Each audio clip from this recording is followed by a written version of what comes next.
Good day, everyone. So, in this short YouTube video, we are going to discuss joy in the spiritual realm. So, ano ba yung mga dapat nating abangan sa joy at saka sa mga bagay na hindi natin nakikita sa mundong ito? Let's pray. Father God, nagpapasalamat ako sa araw na ibinigay po sa amin, Lord. I thank you for your mercy. I thank you for your guidance, Panginoon, na inyong ipinagkaloob sa amin. This we pray, in Jesus' name we pray, our Lord, our Savior. Amen. Today, I will just discuss what are the things that we can expect towards the following week. So, tapos na tayo sa Joy in the Contemporary Society. Tapos na tayo doon. We have three parts on that one. We have a tripartite part there. And then, let's proceed with the other aspects of joy. So, wala pa tayo dun sa Joy and the Realms of the Academe. Wala pa yan. So, joy is hope in the future. That is what I discussed before. So, it means that joy is not really necessarily happiness. So, hindi kasiyahan ang pagiging masaya. It is not about having fun. Having joy is not synonymous on having fun. So, this is where a lot of leaders and pastors have failed to imply. Take note, imply. Kasi, a lot of pastors, a lot of leaders could define joy perfectly. But, the implications of what they say says otherwise. So, ayun yung gusto nating i-remind to ourselves that joy is a hope for the future. So, you might be asking me, bakit hindi joy in the past? Wala naman ng joy doon. Kasi tapos na nangyari na 'yan eh.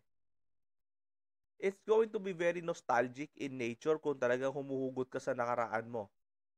It's very nostalgic and it's very redundant to say the least. You're just looking at your former glory. This is what do a lot of pastors do, especially those old pastors. They look back unto their former glory. They do not look at the present time. So, what do we expect in joy in the spiritual world or in the world that is unseen? Like I said before, joy is an unseen bridge towards the one to the other. Joy is something that you cannot see but can contribute towards others. How does joy affect one's or others' mental health? That's one. How does joy affect the psychological being of oneself and to the other people? Paano naman niya naapektuhan ang psychological aspect ng isang tao? Abangan niyo yun. So, joy is going to be depression's worst nightmare. Kasi wala ako napansin na tao may joy na galing kay Lord na nade-depress. There's none. Walang tao may anxiety when they have joy. I don't see anyone though. Wala rin ako nakitang taong may joy na they are annoyed by others' opinions. Not unless it is constructive criticism,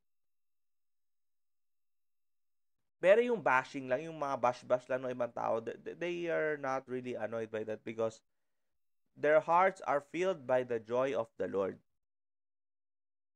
So, those are some of the things. So, how does it affect our prayers to God? Sabi ko nga, joy is the hope for the future, while faith is the hope for the present time. At some point,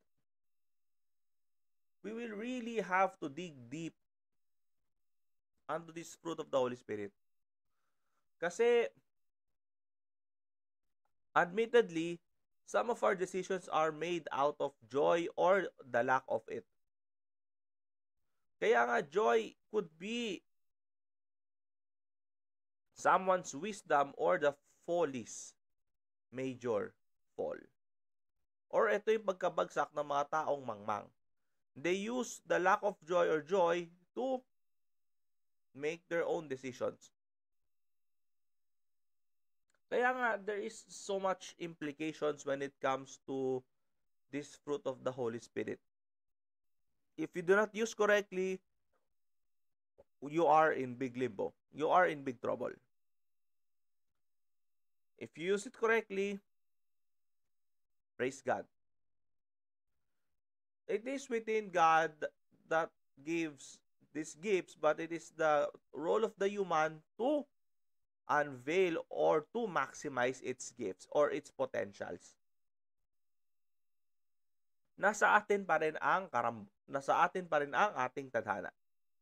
And using or utilizing the fruits of the Holy Spirit is no exemption to it. That's all for this video. I'll see you next time. God bless.